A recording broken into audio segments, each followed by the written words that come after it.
Okay, this is how you can tell that you're in this specific kind of quantum jump. And this quantum jump is leading to you being seen in such an empowering way. And everything that's been going on, specifically the last few months, is like supercharged detoxing you to face the things inside of you that have been holding you back from being fully seen, because your body put up an armor, your body put up a protection, that level of vulnerability, that level of sharing yourself, that level of using your voice was freaking unsafe. And there are things that are going to be coming up that feel like you're questioning if you've done something wrong, if you're in the wrong, if it's like you're going to, been this behavior, right? Because there is like, an aspect of you who cares, like you care, you're not here to like create division or hurt people's feelings, like you actually care. But there is something going on that you've had different things in your life, and it makes you question if you're the issue or if you're the problem or if you're creating this thing, when the lesson is actually your intuition is right about this situation, about this person, about this thing that you're seeing. And for some reason you internalize it and make it about you being wrong, or it brings up some kind of fear. It like you make it like it's your issue or your fault, okay? And this is the next level of the detox, of the going into the thing that needs to be healed and fixed to get to this next level of being seen. So Crow is coming to speak to us right now about this, like, not giving it an F kind of an essence. Like, I don't need to keep feeling uncomfortable by owning a certain truth. I don't need to like make you comfortable, and I don't need to like then sit in your uncomfort, because there's something about like internalizing, and this could be on so many different levels, like, because again, it feels like you are someone who cares, like you care, right? Like you care about people. You're not trying to inadvertently disrespect or hurt people or make them feel some type of way, but there is something about you've had like you couldn't fully say the thing, or if you do, oh no, I should have said it in a different way, and let me check in on the person. And there's like this kind of getting to this next level of like, who effing cares? Who cares? Again, it does not mean you don't use wisdom and kindness and respect, but there is a big like needing to stop replaying the thing in your head, needing to be like, how do I make this situation for this person comfortable, even though like something feels off for me about this, but I'm gonna care about this thing. There is some level of you reclaiming your power by just not caring, and that's your protection. And that's actually going to be what sets you apart, what makes you more magnetic, what like being okay that you're not in alignment with how someone else is thinking, like just not caring, like it's not your effing problem. I'm sorry, there is like Honey Badger is also coming out, who's all about like sacred rage and just being like, no, like there is like Honey Badger comes with anger, right? But like with boundaries and like really like you can't F with me. But then the thing about Crow, which is really cool, is Crow is like, but I don't give an F. Guys, I'm wearing my red top because, sorry if you're not in the I Am Empowered membership, in like an hour and a half, we're gonna be doing a whole transmutation situation. Also, if you're not on my email list, get on it there's gonna be some Black Friday sales of things I've never done before, so check it out or get on the list. Get on the email list. Anyways, and then get on the email list. There's gonna be, I was thinking December, now I think January, because like let's just get through the freaking holidays. We're gonna do an I Am Published workshop.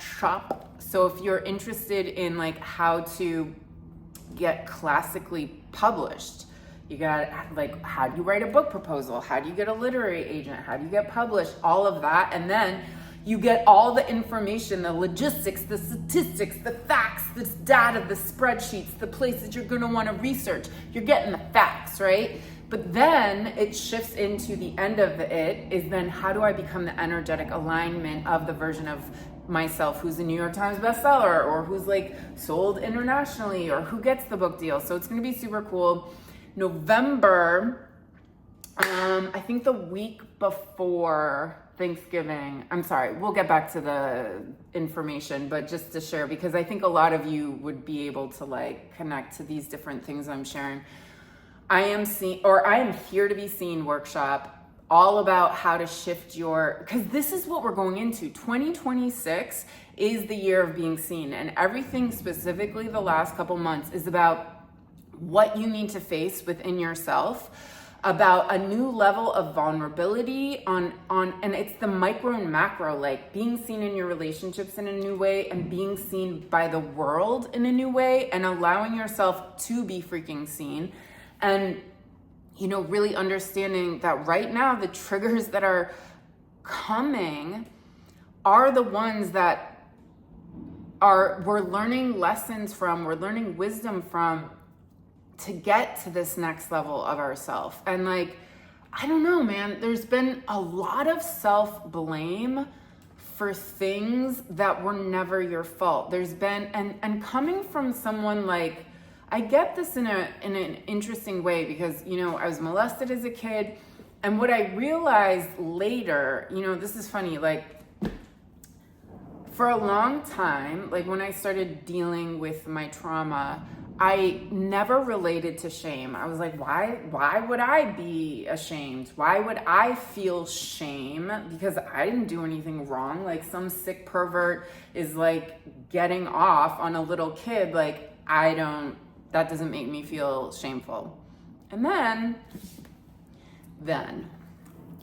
then it all the shame that was living in me started to explode in my early 30s. And like, oh my God, the shame. I mean, it's horrifying. It's horrifying. And what I realized was that abuse that was happening, when the abuser is doing what they're doing, they are projecting their shame onto you. And as a little kid, as a sponge, as an absorber, I internalized their shame and took it on as my own shame. It was never my shame to have. So, you know, I think there's a lot of things that can get confusing, right? Like you're creating your reality. You're the mirror. If like you did it, it's your fault, whatever. Like, you know, there's that kind of like, I have to take responsibility for everything because this is showing up in my 3D reality. And like, here's one thing that I think, you know, that's like that in itself can be a toxic understanding. Because one, like, well, what are we saying? Like, I was molested because at, you know, 5, 6, 7 years old because I was reflecting that within myself, like whatever. So I don't think there's 100% understanding to this idea of life being a mirror, because I think it's more multifaceted, right? And I think that there's this thing that can happen, you know, if you're having a weird relationship or you're this thing at work and this, and then it's like, well, I'm why, it's me, it's whatever. Sometimes maybe what's being reflected, maybe what's being learned, being shown at us is that you respond to this as if you're the one in the wrong, or you're the one that's doing, like, you need to shift your energy. And maybe it's that, no, maybe someone else is doing something weird, and maybe your intuition is saying, like, yeah, this is not okay, or this is weird, but you're internalizing it as your own issue, that, like, you're creating this, when the mirror is actually reflecting back, hey, you need to own that you're actually seeing something not awesome. And the mirror is saying, can you not internalize this? Can you let it be what that thing is? And can you not make it about you? Can you not take it on as your own problem? Can you not feel like you have to fix or heal that thing? Can you not say that it's your problem because you attracted that? I think that's interesting, right? Because I think the cool thing about taking responsibility for your life is actually taking responsibility, that, like, we are a participant in this co-creation. But some of it are things that, you know, maybe the things that are being reflected at us are just saying, what? Like, look at it differently. It's time to look at it differently. It's time to not internalize these things anymore. It's not yours to internalize. It's not yours to take on. Yeah, there is something about not taking on the crap of other people, and not thinking that, you know, it's your thing to fix or do. It's something like that. Anyways, so a lot of transmutation, a lot of fire energy right now, a lot of phoenix energy. The phoenix is all about this expansion into this bigger, more colorful version of itself through the fire. So when an animal is super colorful, you know, this brilliance of it, it means that it's able to show its true colors, its true self, its authenticity. The bigness of it is kind of this thing about, like, being able to, like, overcome all these things. And then the flight is about liberation. So this liberation of owning yourself, just of wearing your, like, being like the red, being whatever it is that you are. And again, this is not about disrespecting or hurting or being unkind to our fellow brothers and sisters, but kind of just like, maybe there's been a little bit too much on one end of the spectrum of caring too much and then taking on and internalizing and worrying. And it's like, your boundary is Crow is sharing this. So anyways, we're going to be working with Crow, I think, a lot. Crow and Dragon in the I Am Seen workshop, which I'll have more info soon. That'll be, I think, the week before Thanksgiving. So just get on the email list so you'll be notified for all the cool things and the activations and the Black Friday situation. Okay, love you all.